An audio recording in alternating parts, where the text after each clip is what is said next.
There's a story that most history books prefer to tell softly, if they tell it at all. A story about the most powerful empire on earth waging two separate wars against a sovereign nation, not because of an assassination, not because of a border dispute, not because of ideology, but because that nation had the audacity to say no to buying drugs.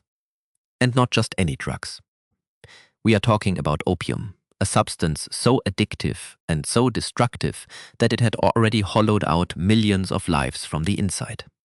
The British Empire did not stumble into this situation by accident. It engineered the entire machinery of addiction from the poppy fields of Bengal to the harbors of Canton. And when China tried to shut the door on a trade that was poisoning its people, Britain kicked that door down with warships and cannons and treaties written at gunpoint. And the prize they extracted from the wreckage of that conflict, a small rocky island off the southern coast of China, would remain in British hands for over 150 years until 1997. That island was Hong Kong. This is one of those chapters of history where every layer you peel back reveals something uglier underneath. And what makes it so uncomfortable is that it was not conducted by rogue agents or shadowy operatives. It was sanctioned by Parliament, blessed by the Crown, financed by the East India Company, and cheered on by a merchant class that had convinced itself that free trade was a moral imperative even when the commodity being traded was misery. So let us go back to where the story really begins. Not in China, not in London, but in the sweltering poppy fields of colonial India. To understand why Britain went to war over opium, you first have to understand a problem that had been gnawing at the British Empire for decades. A trade imbalance so severe that it was draining silver out of England at an alarming rate. You see, the British public had developed an insatiable appetite for Chinese goods. Tea, silk, porcelain.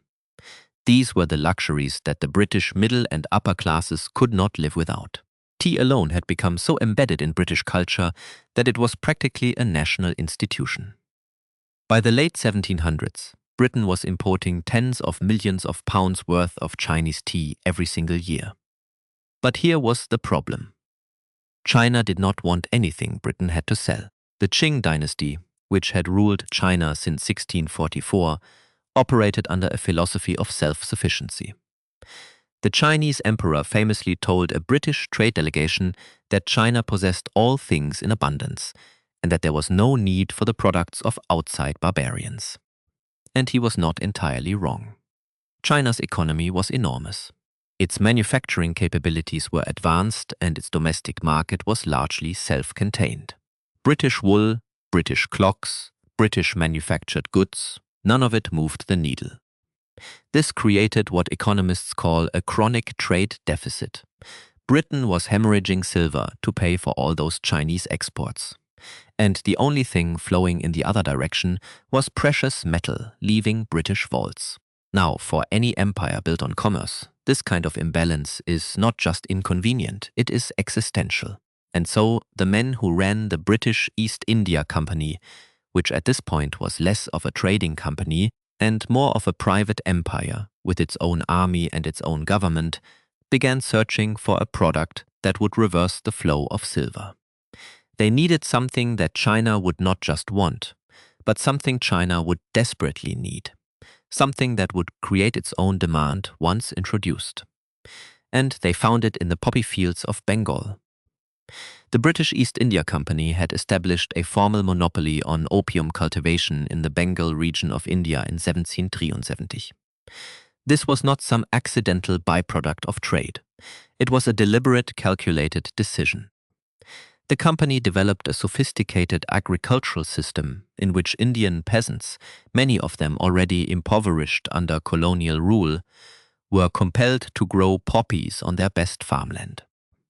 The opium was processed at massive factories in places like Patna and Benares, where workers shaped the raw paste into large balls, packed them into chests made from Nepalese timber, and shipped them down the Ganges River to Kolkata. From there, the chests were auctioned off to private British merchants, who then loaded them onto fast-sailing ships bound for the coast of southern China. The entire system was designed with a deliberate layer of deniability. The East India Company itself did not technically sell opium in China. Instead, it sold the opium to middlemen at auction, and those middlemen were the ones who ran the smuggling operations. This meant the company could claim clean hands while still pocketing enormous profits from every chest that left Kolkata. It was a masterpiece of corporate plausible deniability, a system that would make any modern cartel envious. And the numbers were staggering. In 1729, when the Qing dynasty first banned the sale of opium for smoking, imports amounted to roughly 200 chests per year. By 1820, that number had exploded to around 10,000 chests annually. And by 1838, the year before the First War broke out, an estimated 40,000 chests of opium were pouring into China every single year. Each chest contained roughly 140 pounds of processed opium. Do the math. That is over 5 million pounds of opium flooding into a single country annually, and virtually all of it was grown under the supervision of the British East India Company. The effect on Chinese society was catastrophic. Opium addiction spread like wildfire across every social class. Laborers, soldiers, government officials, even members of the imperial court succumbed to the drug. Entire communities were hollowed out. Productivity collapsed in affected regions. Families were destroyed as breadwinners spent every last coin chasing the next pipe. And the economic damage was just as severe as the human toll. Before the opium trade took hold, China had enjoyed a trade surplus with Europe. Silver flowed into the country in exchange for tea, silk, and porcelain. But now the flow had reversed completely. Chinese silver was flooding out of the country to pay for opium, creating a monetary crisis that threatened the stability of the entire Qing economy. Taxes went uncollected. Government salaries went unpaid. The currency itself was destabilizing. The Qing court was not blind to what was happening. There had been imperial edicts banning opium as far back as 1729, and these bans were reissued repeatedly throughout the late 1700s and early 1800s. But enforcement was another matter entirely. Corruption was rampant. Local officials along the coast were bribed by smugglers to look the other way. The profits were simply too enormous for everyone involved on both the British and the Chinese side for the bans to have any teeth. But by the late 1830s, the crisis had become impossible to ignore. The Dao Guang emperor, watching his empire slowly consumed from within, decided that half measures were no longer an option. He needed someone incorruptible, someone fearless, someone willing to confront not just the smugglers, but the most powerful trading empire on earth. And so, in December of 1838, he appointed a man named Lin Zexu as imperial commissioner with extraordinary powers and a single mandate: end the opium trade, whatever it takes. Lin Zexu was a remarkable figure, a scholar official of impeccable reputation. He had risen through the ranks of the Qing bureaucracy on the strength of his intellect, his integrity, and his genuine concern for the welfare of ordinary Chinese people. He was known for his honesty in a system riddled with corruption, and he approached his new assignment with a level of moral clarity that was unusual for anyone in a position of power. When he arrived in Canton, which was the only port where foreign trade with China was legally permitted, he did not waste time with polite negotiations. He moved with startling speed and decisiveness. First, he ordered the arrest of Chinese opium dealers and the confiscation of opium pipes across the province. He executed several dealers publicly to demonstrate that the government was serious. Then he turned his attention to the foreign merchants. He demanded that every British and American trader in Canton hand over their entire inventory of opium and sign a pledge never to import the drug again under penalty of death. When the merchants hesitated, Lin ordered the factories where they lived and worked to be surrounded and sealed off. Food deliveries were stopped. Chinese servants were withdrawn. The merchants were effectively held hostage until they complied. The British superintendent of trade in China, a man named Charles Elliot, found himself in an impossible position. He could not fight his way out, and the merchants were growing increasingly desperate. So Elliot made a fateful decision. He told the merchants to surrender their opium, promising them that the British government would compensate them for their losses. In total, over 20,000 chests of opium were turned over to Commissioner Lin. The haul was worth millions, even by the standards of that era. And then came one of the most dramatic moments in the entire saga. Over 23 days in June of 1839, Lin Zexu personally supervised the destruction of the surrendered opium at Human near the mouth of the Pearl River. Workers dug massive trenches and filled them with salt water and lime. The opium was dissolved and flushed out to sea. According to the historical accounts, Lin even offered a prayer of apology to the spirit of the South China Sea, asking the creatures of the water to move away temporarily so they would not be contaminated. It was a public spectacle designed to demonstrate the resolve of the Chinese Empire, and it sent shockwaves across the world. But Lin Zexu did not stop there. He also wrote a remarkable letter to Queen Victoria herself, a document that remains one of the most extraordinary pieces of diplomatic correspondence in history. In it, he appealed to her sense of morality. He pointed out that opium was illegal in Britain itself and asked her how she could justify flooding China with a substance that her own laws prohibited her subjects from using. He asked whether the pursuit of profit could truly justify poisoning millions of people. He reminded her that China had always traded in good faith, offering tea and silk and porcelain in exchange for silver products that nourished rather than destroyed. There remains some historical debate over whether Queen Victoria ever actually read the letter. What is not debated is that the British government did not respond to it. Instead, the British chose war. The destruction of the opium gave London exactly the pretext it needed. In the halls of Parliament, the issue was carefully reframed. This was not about drugs, the politicians insisted. This was about property rights. This was about free trade. This was about the honor of the British flag. The fact that the property in question was a narcotic that was illegal in both China and Britain itself was conveniently omitted from most of the debate. A military expedition was authorized, and in June of 1840, a fleet of British warships and troop transports arrived off the coast of China.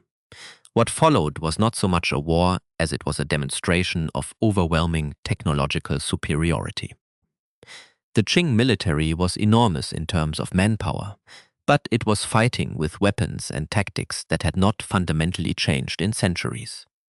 Chinese war junks with their wooden hulls and antiquated cannons were no match for British steamships with iron hulls and modern artillery.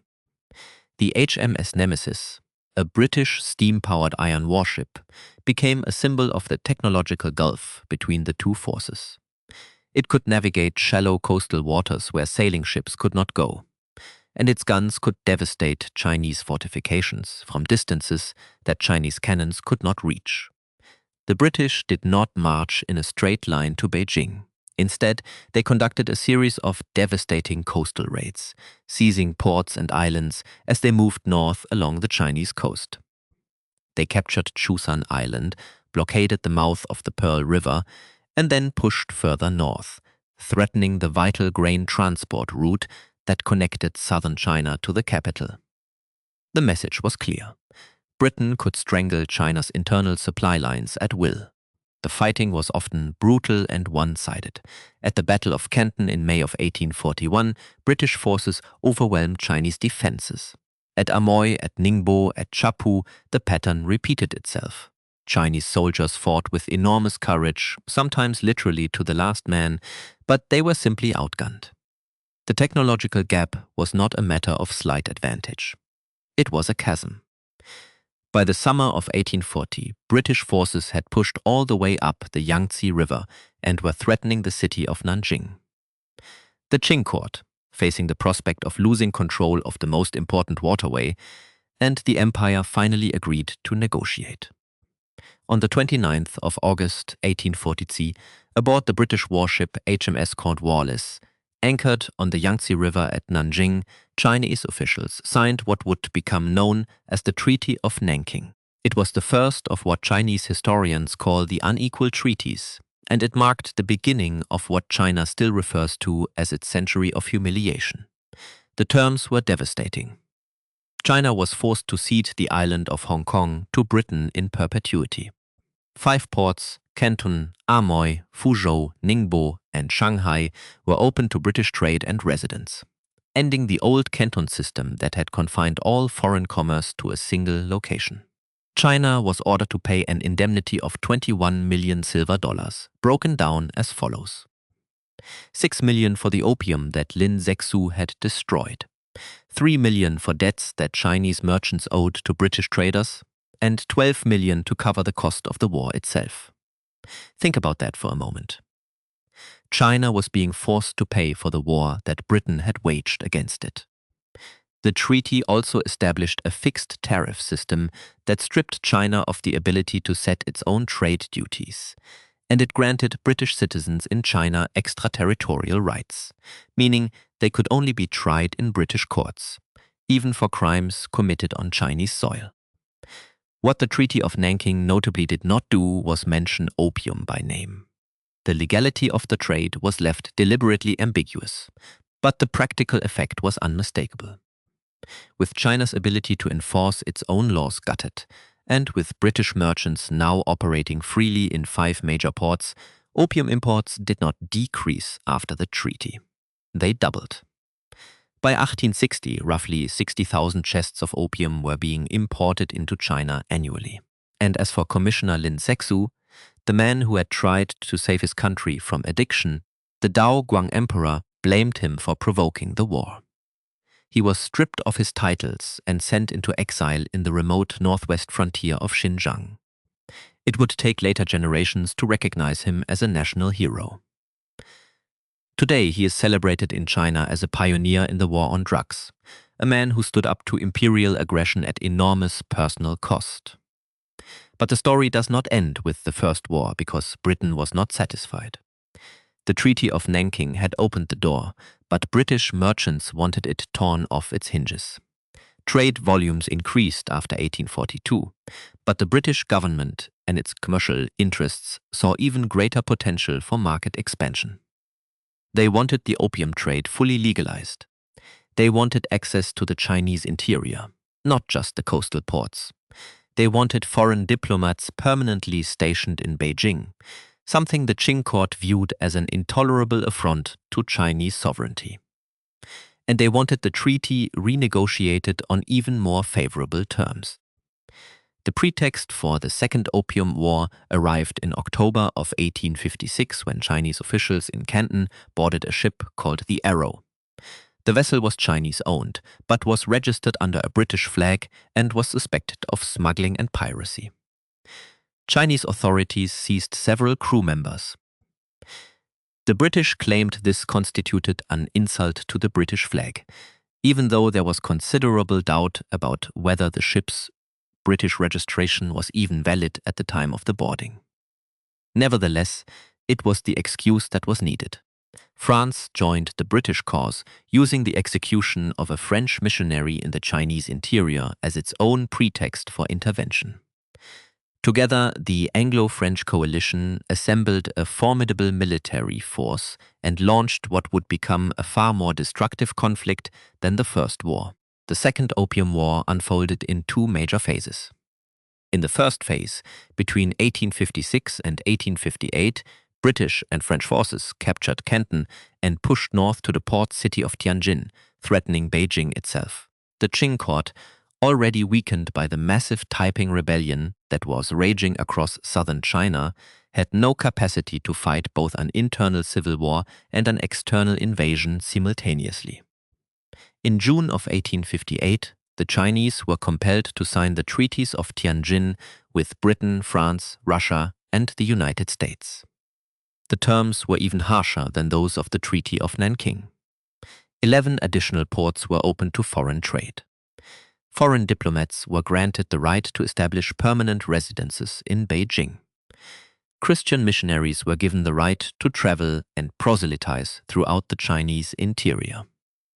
And critically, the import of opium into China was formally legalized. The drug that had ravaged Chinese society for decades, the substance that had provided the original cause of the wars, was now legal by treaty. China had been forced to accept the very thing it had fought 2 wars to prevent. But the Qing court attempted one last act of defiance. They refused to ratify the treaties and blocked a diplomatic delegation that was attempting to travel to Beijing to finalize the agreement. Chinese forces fired on British ships near the Taku forts, and several British negotiators were captured, tortured, and killed. This act of resistance, the capture and killing of the diplomatic envoys, sealed China's fate in the most devastating way imaginable. In 1860, a combined Anglo-French force of nearly 18,000 troops landed near Beijing and fought their way to the capital. The Battle of Baliqiao in September of 1860 saw Qing forces, including Mongol cavalry, shattered by modern European rifles and artillery.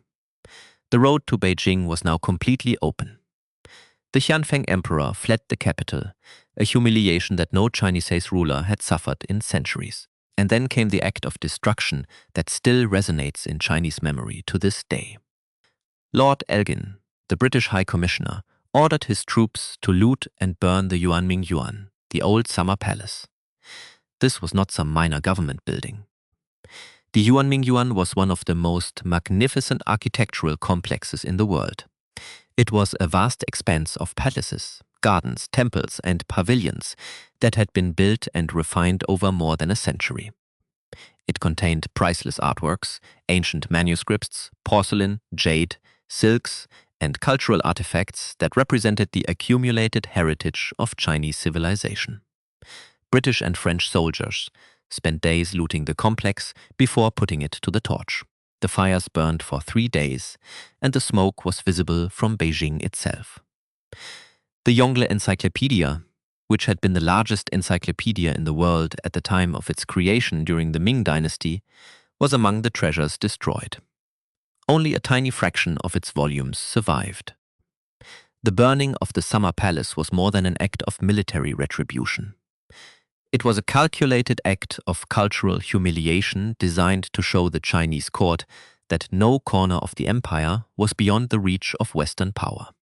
Lord Elgin himself reportedly justified the destruction by saying that it would make a lasting impression on the emperor and demonstrate that his palaces were not immune to Western force. With Beijing effectively occupied and the emperor in exile, his brother, Prince Gong, was left to negotiate surrender. In October of 1860, the Convention of Peking was signed confirming all the terms of the treaties of Tianjin and adding new concessions. The Kowloon Peninsula directly across the harbor from Hong Kong Island was ceded to Britain.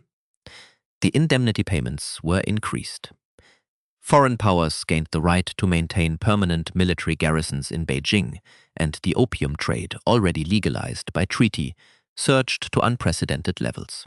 Now Britain held Hong Kong Island and Kowloon. But the final piece of the puzzle would come in 1898. By the late 19th century, the European powers were engaged in what historians call the scramble for concessions, carving out spheres of influence across a weakened China. When France leased the territory of Guangzhouan on the southern coast, Britain seized the opportunity to demand an extension of its Hong Kong territory. On the 9th of June 1898, the Convention for the Extension of Hong Kong Territory was signed, leasing to Britain a vast swathe of land and 235 outlying islands known as the New Territories. The lease was set at 99 years, effective from the 1st of July 1898 and expiring on the 30th of June 1997. At the time, 99 years must have seemed like forever, but eventually the clock ran out. What makes this entire saga so deeply uncomfortable is not just the violence or the hypocrisy. It is the fact that it was all done under the banner of progress. The British justified their actions through the language of free trade, a principle they held sacrosanct when it served their interests and conveniently ignored when it did not. The great irony is that opium was illegal in Britain itself.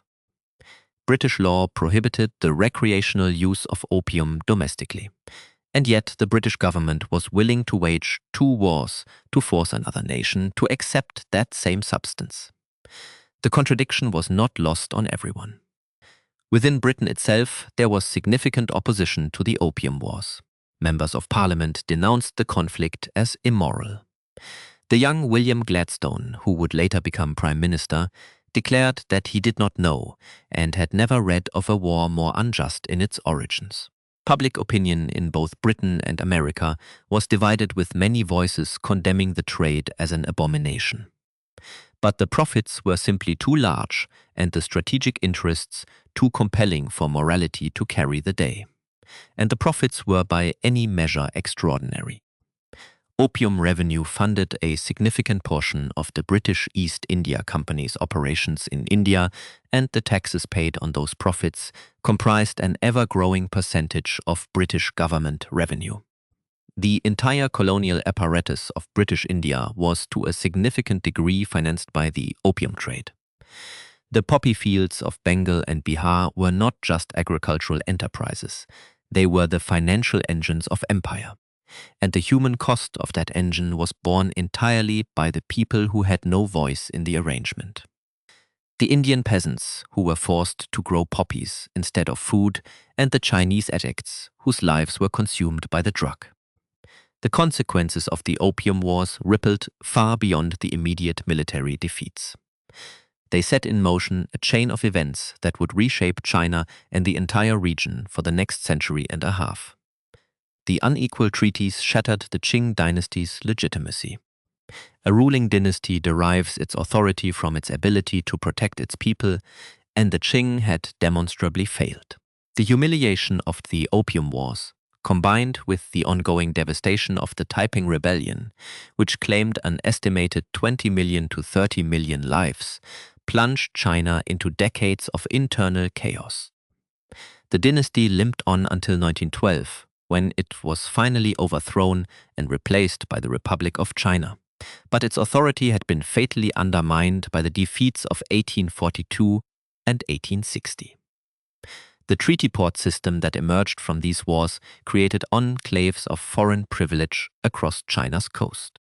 Shanghai, in particular, transformed from a modest trading town into a major international city, but one where Chinese citizens were second class in their own country. The famous sign in a Shanghai park that allegedly read, "No dogs or Chinese allowed," may be apocryphal in its exact wording, but the sentiment it captures was entirely real.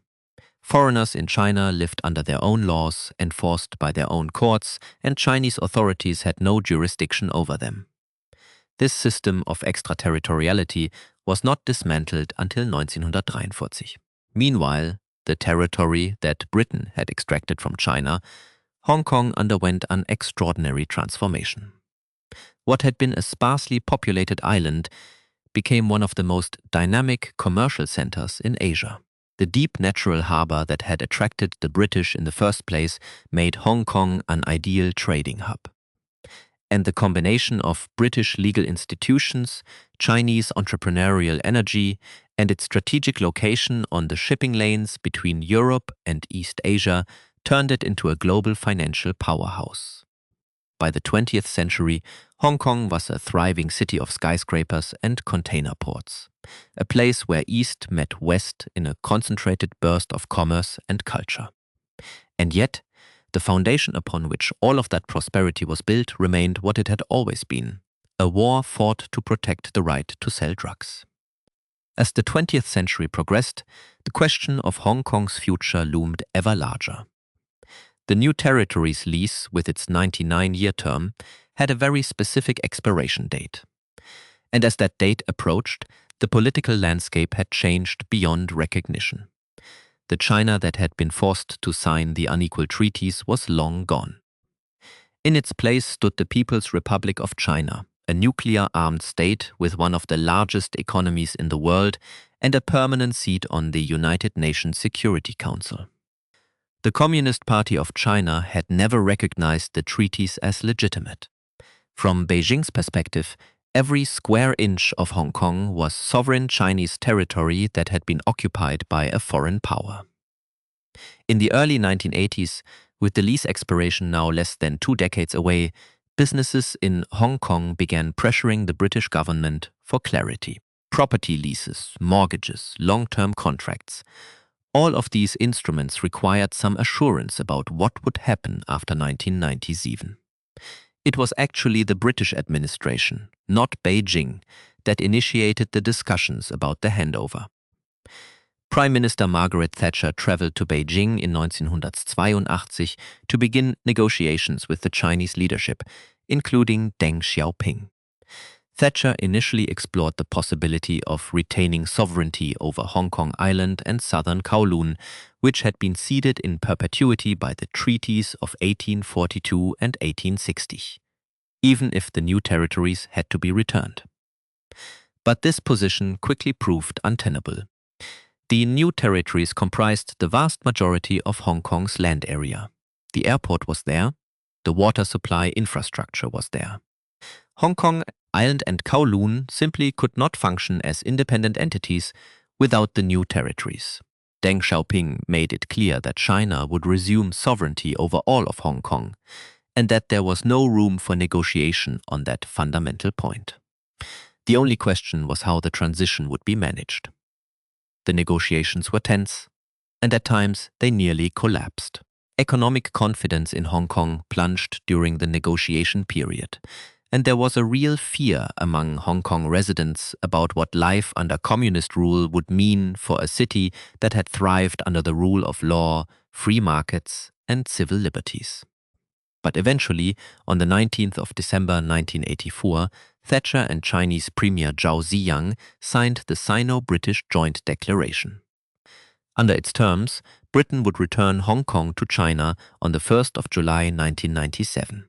In return, China agreed to govern Hong Kong as a special administrative region under the principle of one country, two systems.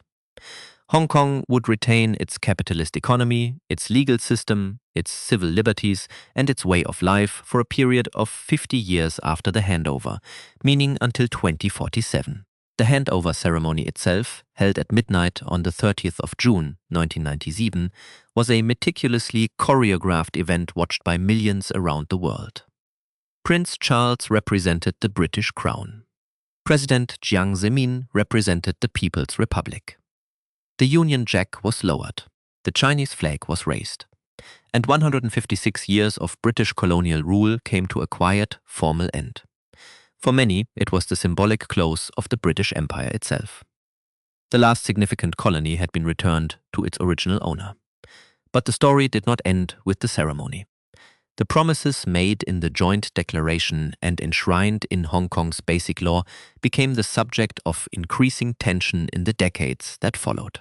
The 50-year guarantee of autonomy, which had seemed so reassuring in 1984, began to feel less certain as Beijing's political influence over Hong Kong steadily grew. The introduction of national security legislation in 2020 reshaped the political landscape of the city in profound ways. And the question of whether the one country, two systems framework would survive until 2047 remains one of the defining geopolitical tensions of our era. There is one more dimension to the story that deserves attention, because it connects the Opium Wars to something much larger than just the relationship between Britain and China. The forced opening of China through military violence established a template that other imperial powers quickly followed. France, Russia, Germany, Japan, and the United States all extracted their own concessions, treaty ports, and special privileges from a weakened Qing dynasty. The Treaty of Nanking was not just a bilateral agreement. It was the first crack in a dam that released a flood of foreign exploitation. The most favored nation clauses that Britain inserted into its treaties meant that any privilege China granted to one foreign power automatically extended to all the others. Each new concession cascaded into further losses of sovereignty. This pattern of exploitation would directly contribute to the forces that shaped 20th century China. From the collapse of the Qing dynasty to the warlord era to the rise of the Chinese Communist Party to the Chinese Civil War, Mao Zedong explicitly invoked a century of humiliation as a motivating force in his revolution. The memory of the Opium Wars became foundational to modern Chinese national identity, a reminder of what happens when a nation is too weak to defend itself against foreign aggression. It is not an exaggeration to say that the wars Britain fought to sell opium in the 1840s and 1860s helped set in motion the political forces that would produce the People's Republic of China itself. And the economic innovations that the opium trade generated had their own legacy. The financial instruments developed to manage the risks of smuggling opium into China, the bills of exchange, the insurance contracts, the complex networks of credit that connected Kolkata to Canton to London. These were the building blocks of modern international finance. The opium trade was in a very real sense one of the earliest examples of a truly global supply chain. One that connected Indian agriculture, British manufacturing, Chinese consumption and international banking into a single integrated system. The profits from that system funded railways in Britain, built mansions in Kolkata, and underwrote the expansion of the British Empire across multiple continents. Even the Rothschild family, those legendary architects of European finance, had connections to the web of commerce that the opium trade sustained. The East India Company's operations were deeply embedded in the financial networks that linked London, Bombay, and Canton. And the fortunes that were made in the opium trade did not simply disappear when the wars ended. They were reinvested, diversified, and multiplied over generations, contributing to the wealth structures that still shape global finance today. So when we look at the Opium Wars, we are not just looking at a historical curiosity. We are looking at a foundational event in the creation of the modern world, one that shaped the rise and fall of empires. The architecture of international trade, the boundaries of nation-states, and the moral contradictions at the heart of Western capitalism. It is a story about what happens when the logic of profit is allowed to override every other consideration. When a nation's sovereignty is treated as an obstacle to commerce rather than a right, and when the language of freedom is used to justify the most unfree of outcomes. The opium that the British East India Company grew in Bengal, processed in Patna, auctioned in Kolkata, and smuggled into Canton may be long gone. The trenches where Lin Zexu dissolved 20,000 chests of poison in lime and salt water have been covered over by the modern city of Dongguan. The warships that bombarded the Taku forts and sailed up the Yangtze have rusted into oblivion. But the consequences of what happened in those decades are still very much alive. They are alive in the skyscrapers of Hong Kong. They are alive in the political tensions of the South China Sea. They are alive in China's deep institutional memory of foreign humiliation, a memory that shapes its foreign policy, its military posture, and its relationship with the West to this day. And perhaps the most important lesson of all is this. When Britain destroyed the Summer Palace and forced China to legalize the opium trade, it did not just win a war. It created a wound that has never fully healed. And wounds like that, the kind inflicted not just on a government, but on the dignity of an entire civilization, have a way of echoing through centuries. They shape the way nations see themselves, and more importantly, the way they see the rest of the world. The story of the Opium Wars is a story about power, about greed, about the machinery of empire, and about the terrible things that can happen when a nation decides that its economic interests are more important than the lives and sovereignty of another people. It is uncomfortable. It is supposed to be. If this story resonated with you, do me a favor and hit that subscribe button. And if you want to go even deeper into the forces that shape the modern financial world, check out the video on screen now. I think you will find it just as eye-opening.